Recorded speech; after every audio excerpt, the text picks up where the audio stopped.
This video pretty much shows you how to set up your easy setup pool. It's about 8 feet by 24 inches. And before we even think about setting up the pool, we need a protective floor mat. And why do we need the floor mat? Firstly, the protective floor mat can be used on carpets and floors, to prevent scratches and indentations. But, its use can also be replicated, when you're using pools. So its benefits could be pretty much extended to your pool setup. It helps to prevent scratches, indentations, perforations, and whatnot. Okay. Pretty much, when selecting an outdoor location for your pool, you must ensure that, it's absolutely flat and level. You should not be setting up your pool, on the slope or inclined surface. And pretty much the other requirements that you must bear in mind is that the ground surface must be compact and firm enough to withstand the pressure and weight of a fully set up pool. And pretty much do not set up your pool on mud, sand, soft or loose soil conditions that it may cave in, and also do not set up on, the deck, the balcony or platform, as it may collapse under the weight of the filled pool. So I've pretty much got a combination of slabs here and grass. So I'd be using the floor mat to support it, and the soil here is not pretty loose. 4 feet of space is required all around the pool, from objects that a child could climb on to gain access to the pool. Take note that grass under the pool will be damaged. Splash out of chlorinated pool water could also damage the surrounding vegetation.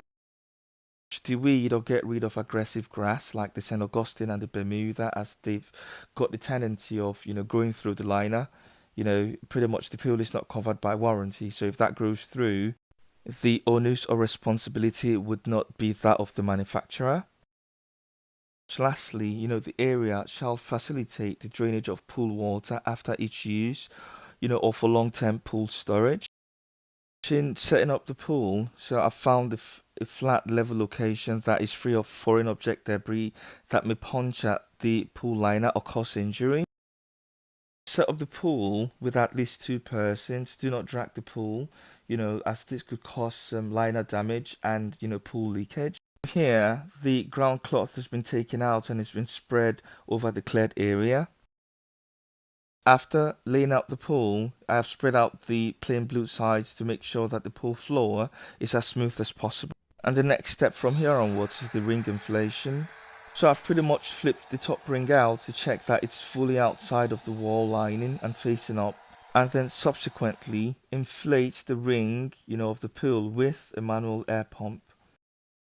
Whilst doing this, I will be keeping the top ring centered in the middle of the pool, okay? And so whilst inflating, take caution that you do not overinflate. You want to prevent, the bursting of the ring, okay, by not using a very high pressure pump, such as an air compressor. You can use a manual air pump, if you want, but here I'm using an electric air pump, okay. Whilst you're setting this up, make sure that the drain valve is directed towards your draining area, okay. And during the setup, also make sure that the outer edge of the pool is within the reach of the pump's electrical connection. And also take note that whilst inflating the top ring, that the ambient temperatures of air and water have an effect on the internal pressure of the top ring. So, in order to maintain a correct internal pressure, it is best to leave some room for expansion as the sun hits the air inside the ring. And during extremely hot temperatures or hot weather, you must check to see whether it is necessary to release some air to avoid any probable damage, to the ring. And so this pool wasn't purchased with a filter pump, but if you have purchased the filter pump, it would have, a separate set of, installation process attached to it. And as you can see, gradually, the ring has started, taking shape. It's beginning to inflate. And so you can see from here, I've pretty much, pumped the ring around the pool and, left some air for expansion. Once I'm done, pumping the ring, close out the valve so that air doesn't escape. And I haven't purchased the filter pump alongside this pool. So what I'm going to do from here is to take them 2 black plugs, and insert them into the black filter pump outlets from within the pool. These are the pump outlets, and I've got them two black plugs, in my hand. So I'll just insert them into the pump outlet here to prevent water from escaping. And they're pretty much push fit, and if they're not inserting because of the way it was packaged and compressed, just exert some force, then push it in, and it should close out them two holes. Before filling out the pool with water, I'm pretty much ensuring that the drain plug on the inside of the pool is closed and that the drain cap on the outside is screwed on tightly. And here you can see that the drain valve cap, which is white in color, is screwed on tightly, okay? And that there are no leakages, from the strainer hole plugs, them two strainer hole plugs, them black ones, okay? So you've got one here. And you can also see that the valve on the top ring isn't leaking any air. There isn't any hissing sound. And the outlet of the strainer hole plug isn't leaking water because we've got the black plugs on the inside of the pool blocking water from escaping or preventing water from escaping. Okay, which is what we've got here. So just make sure that that's well inserted. And once we're pretty confident that, we haven't got any leakages, we can start letting, water into the pool. The pool liner walls will rise whilst you're filling it with water. Connect your hose to your garden tap and start filling water into the pool.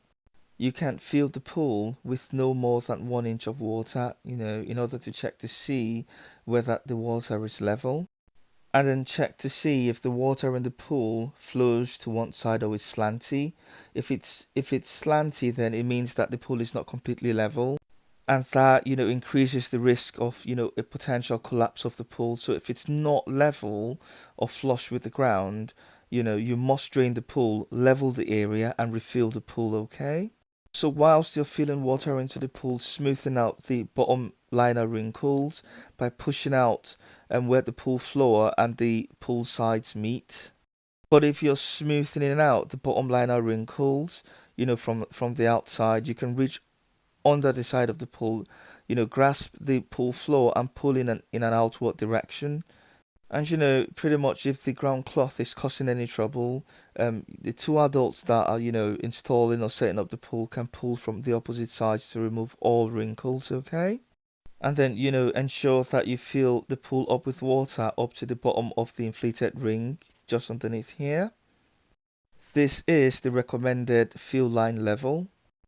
Wipe, the top ring with a damp cloth after each use. If you've got dark stains there, wipe with a damp cloth.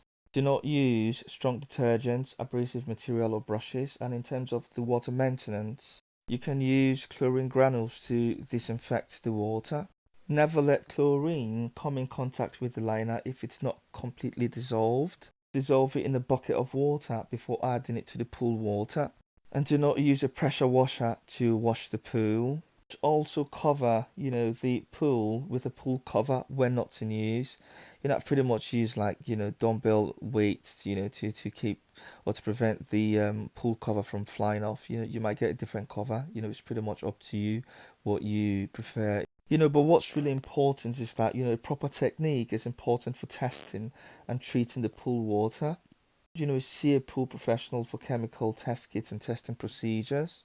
The rapidly dissolving chlorine tablets can be used in order to quickly change chlorine levels with minimum impact on pH levels. So in order to maintain precise chlorination levels in a pool water, test your water using clear water deep test strips. Add the chlorine tablets to a chemical floater. The amount of chlorine tablets that you need depends on how low your chlorine readings are and the volume of water. Each fast action tablet raises chlorine by 1.5 mg per 1 parts per million per 1000 liters. The chlorine tablet dissolves within 30 minutes and it's got minimal effect on pool pH levels. And that's about it really. If you found the information in this video useful, don't forget to subscribe, like and share, helps the channel grow, and hopefully catch up with you later. Goodbye.